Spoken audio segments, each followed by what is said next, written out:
Hey IELTS learners, this is Alex from IELTS Champion. This video is all about the computer-based IELTS reading test, which I think is much better, much easier than the paper-based test. I'm going to tell you why, because recently I took the IELTS computer-based test and scored 9.0. I'm going to share with you my tips and tricks and pieces of advice about the computer-based exam. So let's get started. This is the website I want to share with you, takeielts.britishcouncil.org. I will link it in the description of this video. Now, what I want to show you in this lesson is they have put some online versions of the computer-based exam here for you to try. There are multiple choice, there are true, false, not given, there are yes, no, there are gap fills, all different types of question that you can practice. So I will show you two. First of all, this is the multiple choice section. In fact, let's show you what the original screen looks like. So when you sit down to take your exam, first of all listening, then reading, then writing. You will be sitting with up to 14 people in total, and you will have a computer and two walls, like cardboard walls, to separate you from your neighbors. And when you start the exam, you will have this screen. You will check your details and click correct. Read your instructions, so exactly the same exam as if you were taking the paper-based test. 40 questions, 1 hour, the same thing. And then when you are ready, you click Start Test. And this is the kind of screen that you will see. So you will have your text on one side of the page and you will have the answers on the other. Now, in the exam, the text will be much bigger. So you will have a scroll. So you can scroll up and down on one side and up and down on the questions.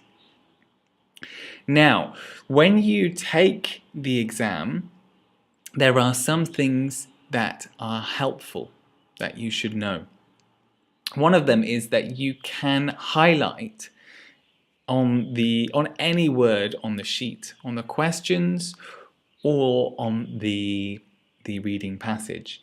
Now, I recommend when you have something like this, so I look at this piece of writing about Marie Curie, and straight away, before reading, I can see there are lots of dates here. So, before I even read anything, I would highlight dates. So highlight and then right-click, highlight. Here we go, highlight, right-click. Now this takes a few seconds to skim through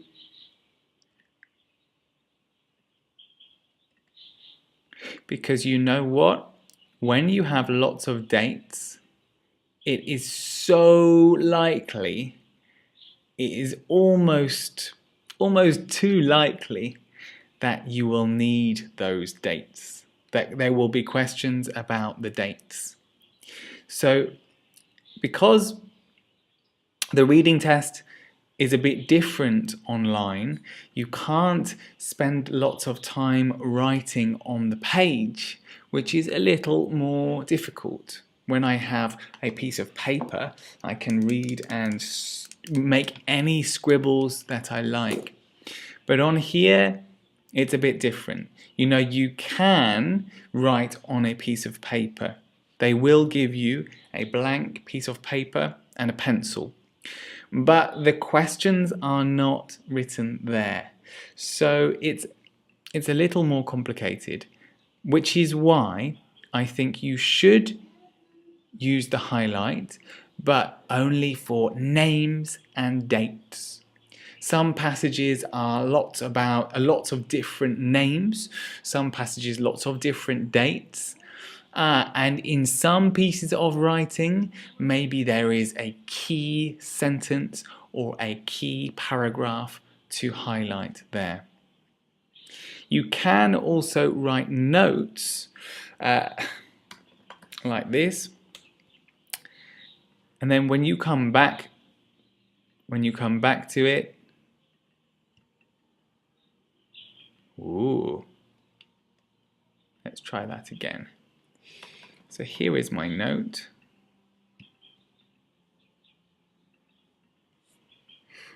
So on the exam, you can do this and this will disappear.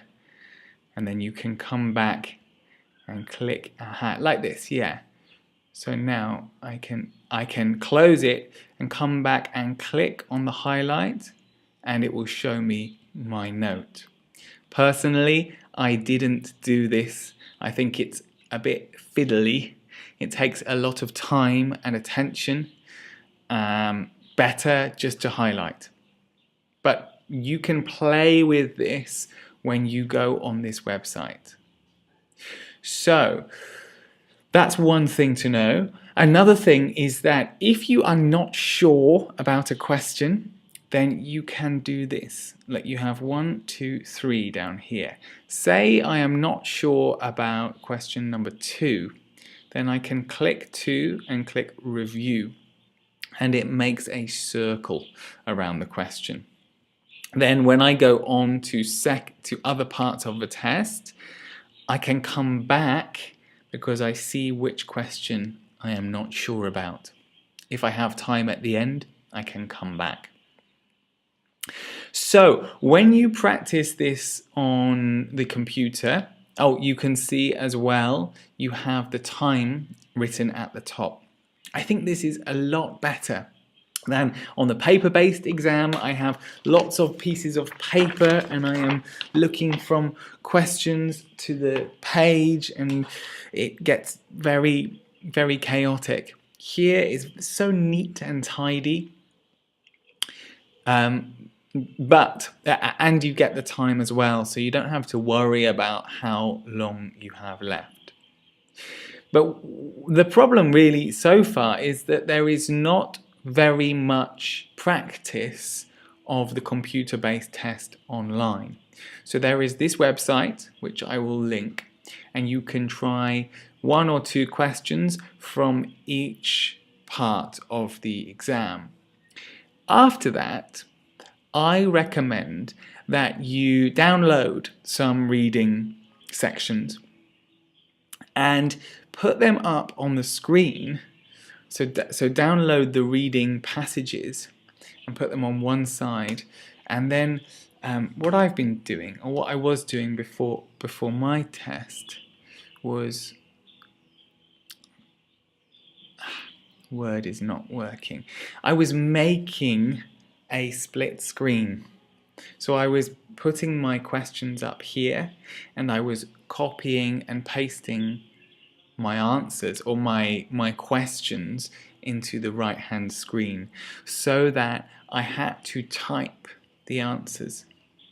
This meant that I was used to doing exam practice in this way.